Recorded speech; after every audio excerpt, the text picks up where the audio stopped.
Selamünaleyküm. Herkesin günü hayrola. Bugün sizlerle birlikte beli lastikli kiloş etek dikimini göstermeye çalışacağım inşallah. Kumaşım pamuklu viskombi kumaş. Önceden yıkadım, ütüledim. Pamuklu kumaşlar çeker. Onu önlemek için önceden yıkayıp hazırlayabilirsiniz. Kumaşım bu şekilde. Çiften kumaş 150 santim. Daha iyi anlaşılması için kağıtta ifade edeceğim.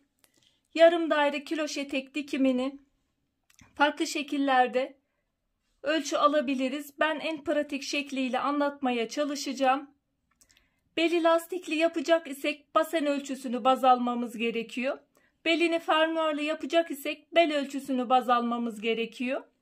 Her ikisinde de lastikli etek için basen ölçüsünü alıp ikiye bölüyoruz. Fermuarlı için de bel ölçüsünü alıp ikiye bölüyoruz. Ayrıca küçük bir kumaşta şurası benim kumaş enim 150 santim olan kısmım.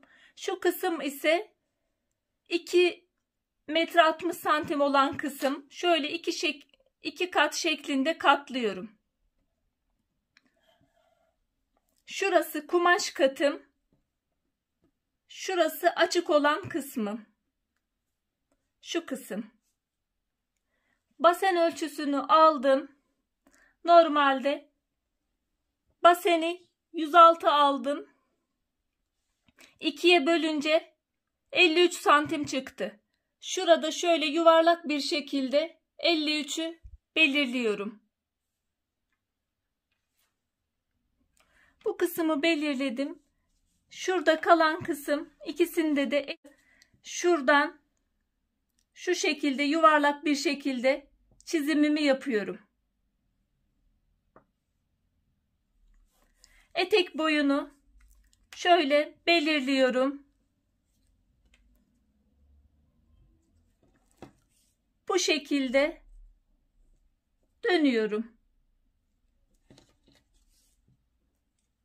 Her tarafı aynı şekilde ölçüsüne dikkat ediyorum.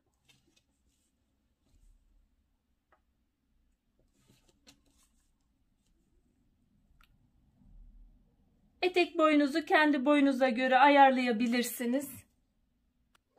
Şu şekilde çizimimi yapıyorum. Belirlediğim etek boyunu.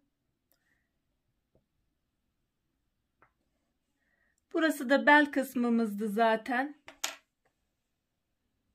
Bel kısmında 1 santim bırakarak kesimimizi yapıyoruz. Direkt aldığım ölçüden değil de şu şekilde.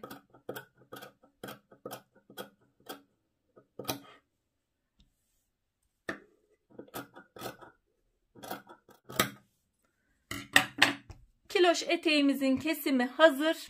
Tek taraflı dikişimiz var. Arkaya bırakabilirsiniz. İsterseniz yana da bırakabilirsiniz. Bu şekilde kesimi yapabilirsiniz. Altına da küçük bir kıvırma yaparsınız. Verevli kesimlerde, kiloş eteklerde dönmesi zor olacaktır. Kesim bundan ibaret. Şimdi asıl kumaşımızdaki kesime geçebiliriz. Kumaşımın kumaş katı tarafı, açık tarafı şöyle 2 kat şeklinde yaptım. Ben burada beli lastikli yapacağım için basen ölçüsünü baz alıyorum. Baseni 106 aldım. 2'ye böldüm. 53 çıktı. Şöyle yuvarlak bir şekilde mezuramızı yerleştiriyoruz. 53 sayısı burada. Bu devre benim 53 oluyor. Burayı aldıktan sonra şöyle işaretliyorum.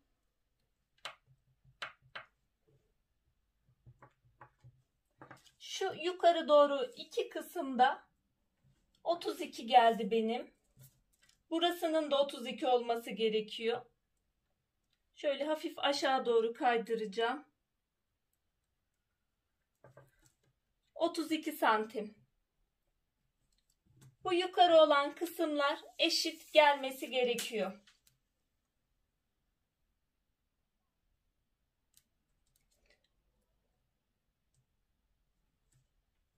Şu şekilde 32'yi belirleyeceğim.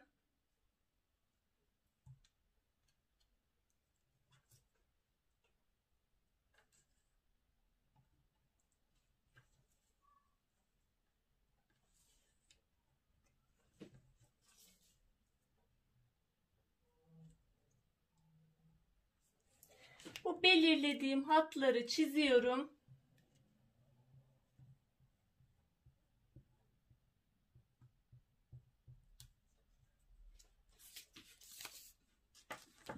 Buradan 1 santim dikiş payı bırakıyorum. Bırakarak kesimimi yapıyorum.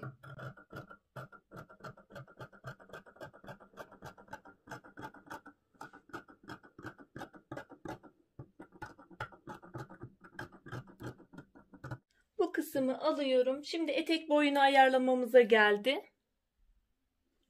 Etek boyunu ayarlıyoruz. Herkes kendi boyuna göre ayarlasın boyunu. Ayrıca bel de yapacağız. O kısım da var. Şöyle koyacağınız lastik ölçüsü kadar da beli de hesaplayın. Şöyle kamera açısı tam gösteremiyorum.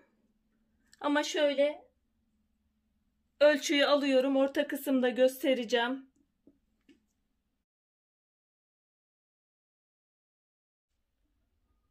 Şöyle tüm devreyi bu şekilde çizdim. Şimdi keseceğim çizdiğim hatları.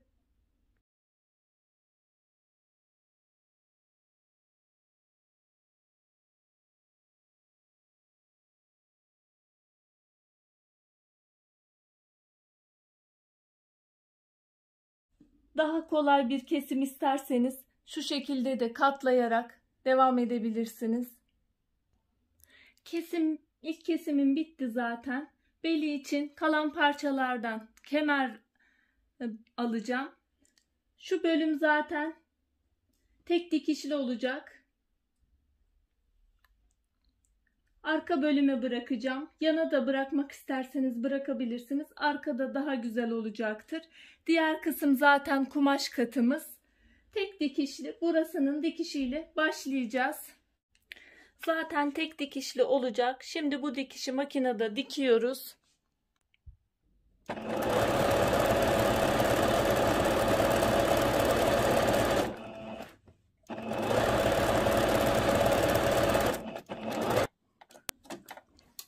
Yan kenar dikişimizi diktik.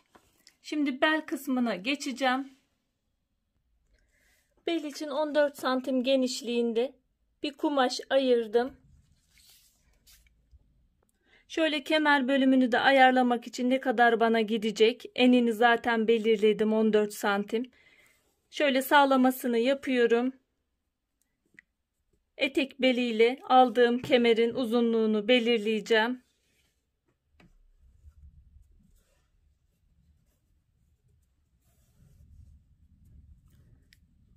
Şu kadar bir kısım çıkaracağım. Bana bu kadar kısım yeterli. Şuradan dikeceğim. Lastiğimizi de diktim, ayarladım. Belinizden 5 santim, 6 santim ya da belinizi ölçerek lastiğin ölçüsünü de bulabilirsiniz. Kemer kısmında da 4 tarafını işaretledim. Burada da 4 tarafını işaret aldım. Şimdi kemerimi yerleştireceğim.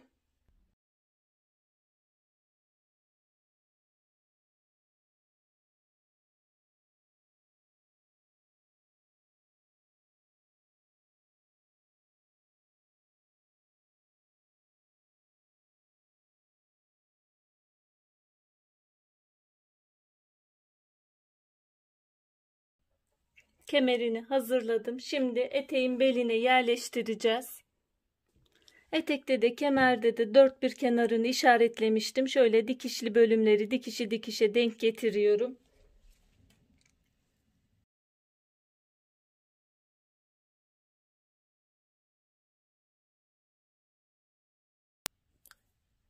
Yüzü yüzüne bakacak şekilde oluyor.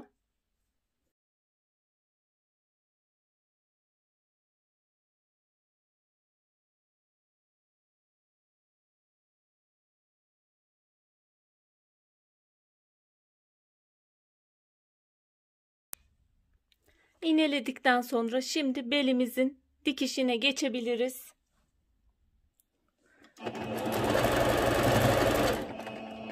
Kemer kısımla etek belimi birleştiriyorum.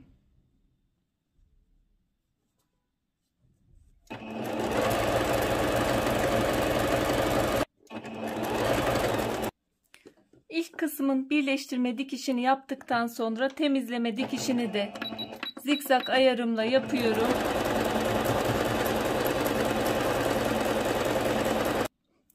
Beli ekledikten sonra şöyle ikinci kısmı göstermek istiyorum. Ben lastikten kalan kısım, şu kadar yukarı olan kısım, şöyle iğneden yukarı olan kısım benim büzgü için kalacak kısım. Şurada 3 santimlik bir lastik geçirdim. 2 tane dikiş yapacağım makine ayağıyla.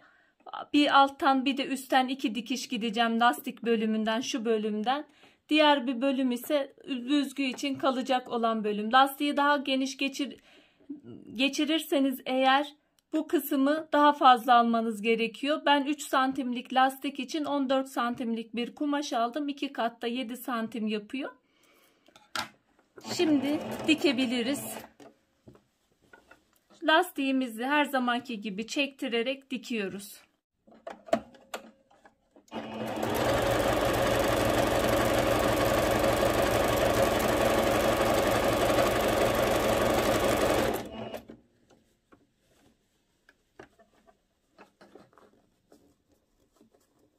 Lastiği alt tarafa doğru veriyorum. Şöyle lastik bölümü bu kısımda.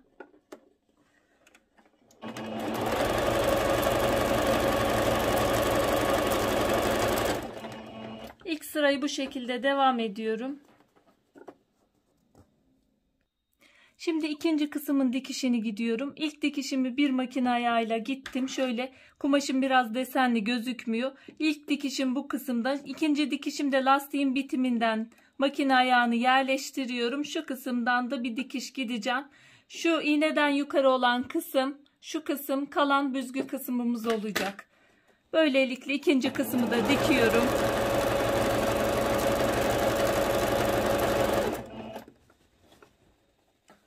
Aynı şekilde çektiriyorum.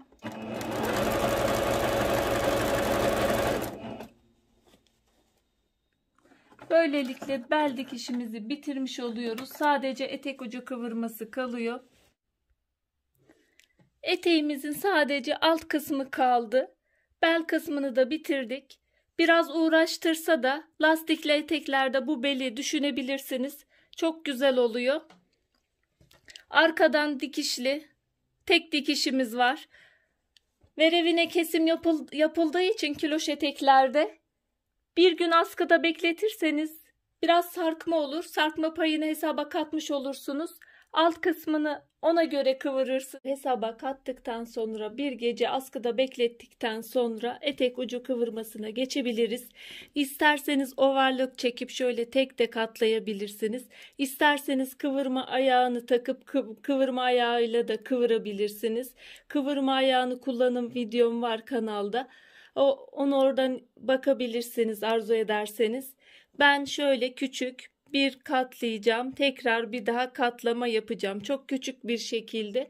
Kiloş eteklerde verev kesim olduğu için katlaması zor olur. O yüzden çok büyük katlamalar yapmayın. Dönmesi çok zor olacaktır. O yüzden küçük katlamalar makbul. İfade ettiğim gibi çok küçük bir kıvırma yapıyorum. Bu şekilde kıvırıp bitireceğim. Kıvırma ayağını da kullanabilirsiniz. Size kolaylık olacaktır.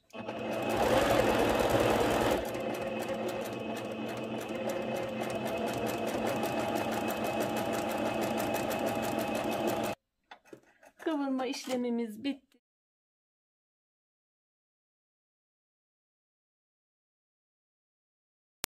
Eteğimizin son hali. Arkadan tek dikişli oldu. En pratik şekilde yöntemle diktik. Farklı şekillerde kesimi de var. 3'e bölünüp -2 sayısı çıkarılır. O şekilde de yapılır ama 2'ye bölmek en kolay yöntemi ve sorunsuz bir şekilde oldu. Ayrıca verevini kestiğimiz için bolluk dikiş payı hiç koymadım. Zaten tam ölçünüzü alın. Zaten aşağı doğru açılma yaptığı için bayağı bir geniş oluyor zaten alt kısmı. Ayrıca belini daha basit şekilde yapabilirseniz, bu bel biraz uğraştırıyor ama gerçekten çok güzel oluyor. Bunu da denemelisiniz. Eğer bununla uğraşmak istemiyorum derseniz en basit şekilde şöyle geniş bir lastik de kullanabilirsiniz. Şu şekilde bir lastiği de yapabilirsiniz. Başka çalışmalarda bu şekilde de yapabiliriz. Umarım faydalı bir çalışma olmuştur. Şimdiden yapmak isteyen, denemek isteyen arkadaşlara kolaylıklar diliyorum. Allah'a emanet olun. Hoşça kalın. Sağlıcakla kalın.